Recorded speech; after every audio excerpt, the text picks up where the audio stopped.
Pendant que l'attention se focalise sur les problèmes de protectionnisme commercial, un autre conflit est apparu en mars 2018 sur un domaine autrement plus important. Comment taxer les multinationales du numérique? Dans un rapport remis le 16 mars dernier, l'OCDE n'a pu que constater l'absence de consensus en la matière, avec le risque plus général de remettre en cause la dynamique de progrès de ces dernières années contre les pratiques d'optimisation fiscale agressive des multinationales. Les tensions en cours découlent en partie de la réforme fiscale votée par les États-Unis en décembre dernier. L'attention s'est focalisée sur les cadeaux fiscaux faits aux riches et sur la baisse du taux d'imposition des entreprises ramené de 35 à 21%. Mais le fisc américain n'est pas idiot. Afin de ne pas trop perdre de recettes fiscales, en même temps qu'il diminuait le taux d'imposition des profits, il a pris des mesures pour élargir la base imposable. La première mesure prend acte du fait que les firmes délocalisent artificiellement leurs profits. Pour toutes celles dont le chiffre d'affaires est supérieur à 500 millions de dollars, le fisc taxera d'office la moitié des services échangés avec les filiales situées à l'étranger, à 5% en 2018, 10% jusqu'en 2025 et 12,5% après. La loi crée également une nouvelle catégorie de revenus, les Global Intangible Low Taxed Income, GILTI, qui sonne comme le mot guilty, qui veut dire coupable. Ce sont les revenus de la propriété intellectuelle sous-taxés car dissimulés dans les paradis fiscaux. Si les montants accumulés à l'étranger montrent un taux de rendement des investissements excessif, en gros supérieur à 10%, le fisc imposera un taux d'impôt minimum de 13,125%.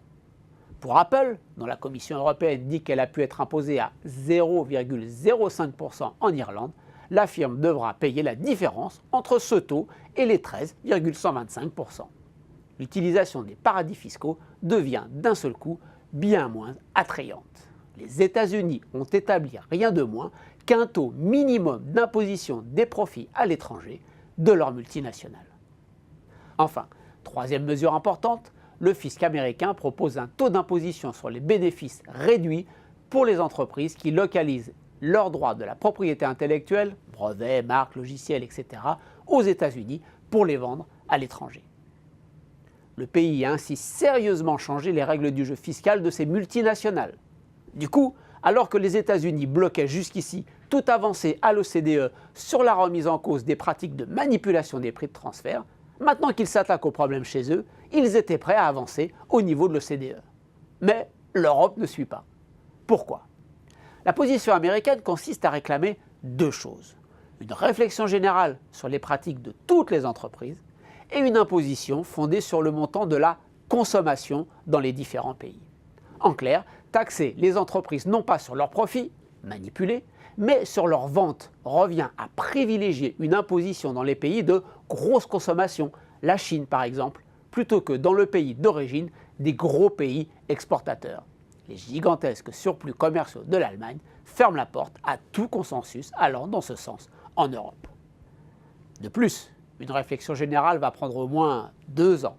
Or, la Commission veut avancer vite spécifiquement sur la taxation des entreprises du numérique.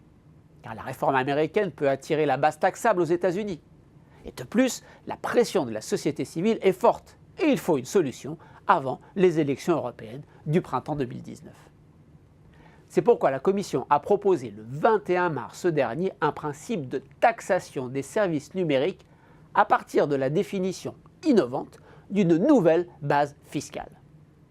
Il s'agit d'une taxe de 3% sur le chiffre d'affaires de services numériques lorsqu'ils permettent de réaliser des profits grâce à l'exploitation d'informations fournies par les utilisateurs, que l'entreprise soit dans un pays européen ou pas. Plus d'une centaine d'entreprises réalisant plus de 750 millions de chiffre d'affaires mondial et plus de 50 millions en Europe, pour éviter de toucher les startups, seraient impliquées. Pas que des américaines, par cet impôt susceptible de rapporter un peu moins de 5 milliards d'euros, pas un énorme montant à l'échelle de l'Union.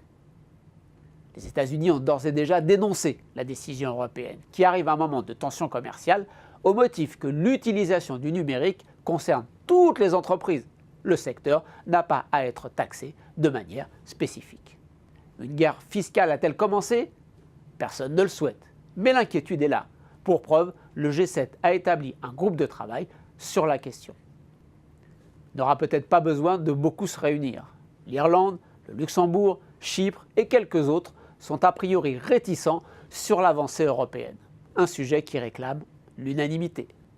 Les mois prochains diront si les Européens arrivent à se mettre d'accord sur le dossier ou pas, et si ce n'est pas le cas, ils auront tout perdu. Pas d'avancée en Europe, pas d'avancée à l'OCDE et une base fiscale qui part vers les États-Unis.